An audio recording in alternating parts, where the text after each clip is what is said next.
स्वागत करण्यासाठी मी श्री भिडवे सरांना विनंती करतो की त्यांनी काकांचं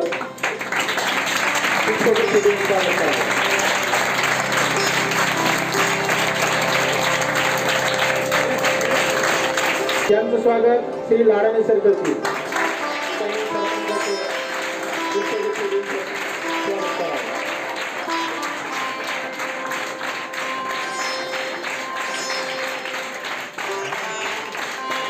माननीय श्री ज्ञानेश्वर गटणे यांचं स्वागत श्री भिडवे सर करतील.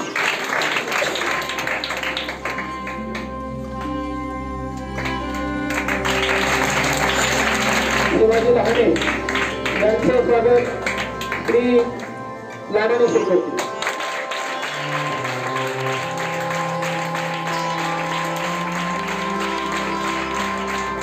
मास्टर यांचं स्वागत श्री भिडवे सर करतील.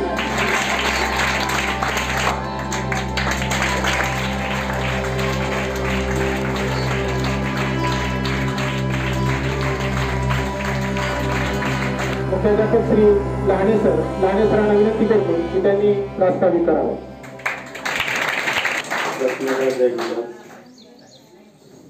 आजच्या गुणवंत विद्यार्थी सत्कार आणि पालक मेळाव्याच्या प्रसंगी कार्यक्रमासाठी अध्यक्ष म्हणून उपस्थित असलेले संस्थेचे अध्यक्ष आदरणीय राजेंद्र काका लहाने, प्रमुख अतिथी म्हणून सिद्धनाथ बोरगावचे सरपंच आदरणीय अशोकरावजी लिखणे, सोसायटीचे चेअरमन आदरणीय ज्ञानेश्वर माऊली लिखणे,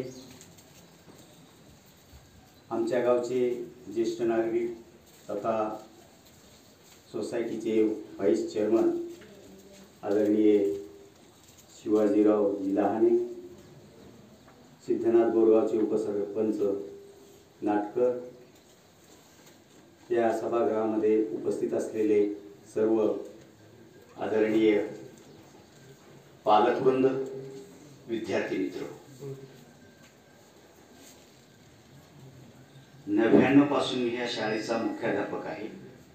2022 म्हणजे 23 वर्ष झाली. 23 वर्षाच्या कालखंडामध्ये 10वी आणि 12वीचा निकाल लागला.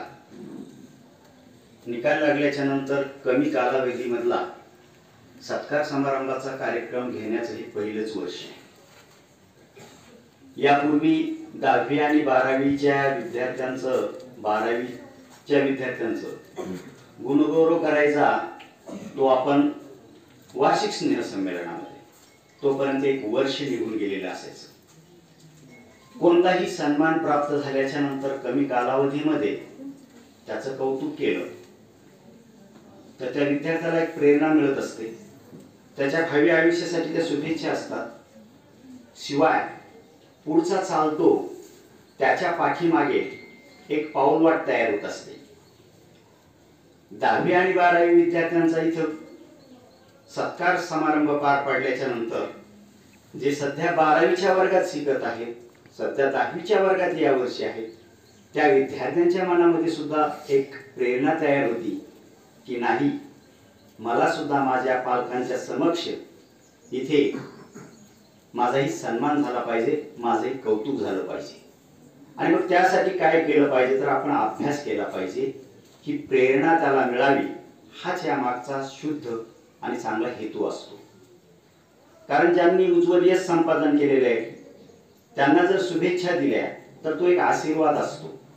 तुमची मेहनत करूनच तुम्ही मार्क्स मिळवत असता, तुमच्या कठीण परिश्रमामधून तुम्ही पुढे जात असता, पण त्या सोबतच ज्येष्ठांच्या, थोरा मोठ्यांच्या, परिसरातल्या सामाजिक क्षेत्रात काम करणाऱ्या लोकांचा आशीर्वाद रूपी पाठबळ तुमच्या पाठीशी असेल तर निश्चित तुम्ही आणखीन पुढे जातात या शुद्ध हेतूने आजच्या ह्या कार्यक्रमाचं या ठिकाणी आयोजन केलेलं आहे.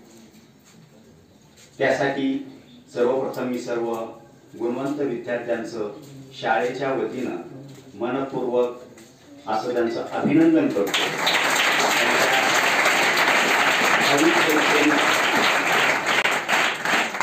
त्यांच्या पुढील शैक्षणिक प्रगतीसाठी त्यांना शुभेच्छा देतो.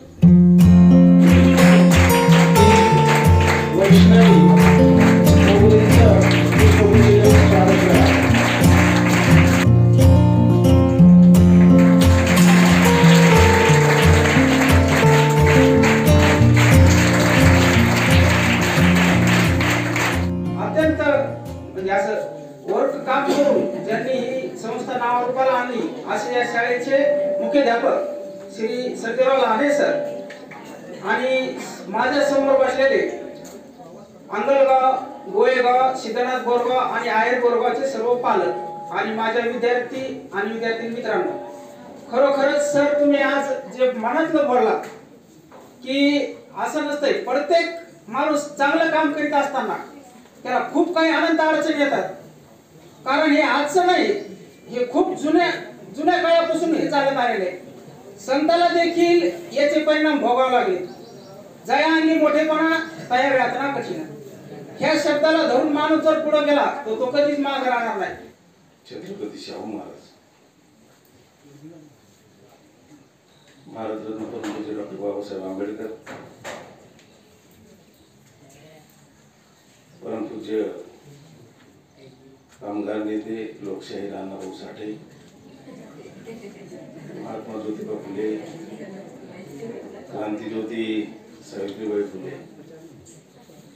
पुण्यश्लोक अहिल्यादेवी होळकर, माता जिजाऊ, माता भीमाई, माता रमाई या सर्व महापुरुषांना अभिवादन करतो. आजच्या या गुणवंत विद्यार्थ्याच्या सत्कार कार्यक्रमाप्रसंगी उपस्थित सिद्धनाथ बोरगावचे सरपंच अशोकराव लिपणे, आपल्या सोसायटीचे chairman Dnyaneshwar Lipne, vice chairman शिवतात्या मानकरी, सिद्धनाथ बोरगावचे उपसरपंच सक्रांती नाटकर, या शाळेचे मुख्याध्यापक श्री लहाने सर, उपस्थित सर्व आदरणीय सर्व पालक, सर्व विद्यार्थी, सर्व शिक्षक, शिक्षकेतर कर्मचारी, त्यांचे पालक उपस्थित आहेत, त्यांना सुद्धा शुभेच्छा देतो.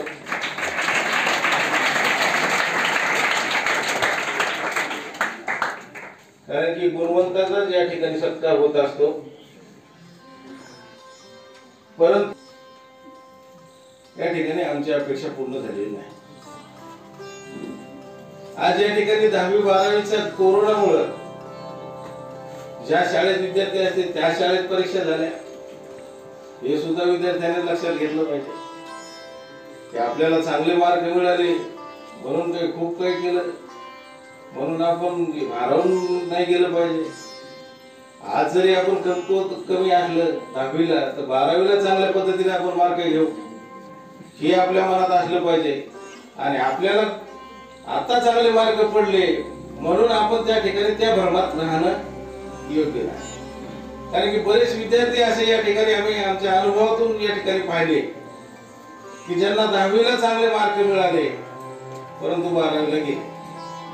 परंतु काही विद्यार्थी जे बाउंड्रीवर 10वीला पास झाले परंतु 12वीला त्या ठिकाणी चांगल्या पद्धतीने मार्क घेतले. कारण की हे विद्यार्थ्यांच्या लक्षात आलं पाहिजे की आपण का शिकतोय,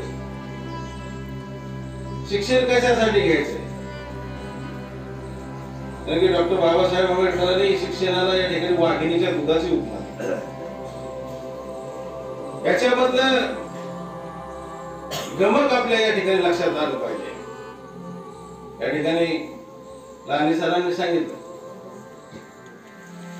की जीवनामध्ये यशस्वी व्हायचं असेल, या ठिकाणी यशस्वी आयुष्य आपल्याला जगायचं असेल, आपल्या परिस्थितीवर आपल्याला मात करायची असेल, तर या ठिकाणी एकच ज्या ठिकाणी साधन आहे, एकच माध्यम आहे आणि तो म्हणजे शिक्षण. आणि या शिक्षणाच्या माध्यमातून आपण या ठिकाणी यशस्वी होऊ शकतो. आपलं कुटुंब असेल, आपले पालक असतील, आपलं घर असेल, आपलं गाव असेल, याचं नाव लौकिक आपण या ठिकाणी निर्माण करू शकतो. एकच माध्यम म्हणजे शिक्षण. या ठिकाणी विद्यार्थ्यांनी मनातून काढलं पाहिजे की आपण परिस्थितीने नाही, आपली परिस्थिती नाही, आपले पालक या ठिकाणी सर्वसाधारण कोणी शेतकरी असेल, शेतमजूर असतील,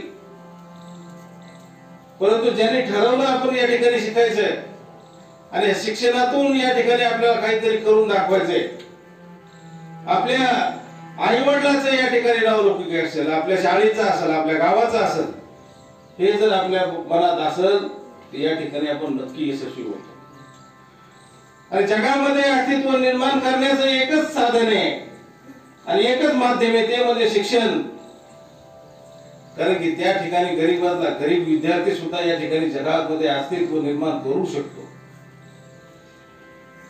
आणि या माध्यमातून आपल्याला या ठिकाणी चालायचे, करायचे. आपल्याजवळ वेळ फार कमी आहे. पालकांना सुद्धा सांगतो की आज पालक या ठिकाणी बोलवण्याचं एकच कारण आहे की आपलं शाळेत विद्यार्थी जेवढा असतो त्याच्यापेक्षा जास्त वेळ या ठिकाणी घरी विद्यार्थी असतो. आणि या गोष्टीवर आपण या ठिकाणी लक्ष दिलं पाहिजे. आता प्रत्येक पालकाच्या लक्षात आलंय, प्रत्येक पालकाला वाटायला की आपला मुलगा शिकला पाहिजे, मुलगी शिकली पाहिजे.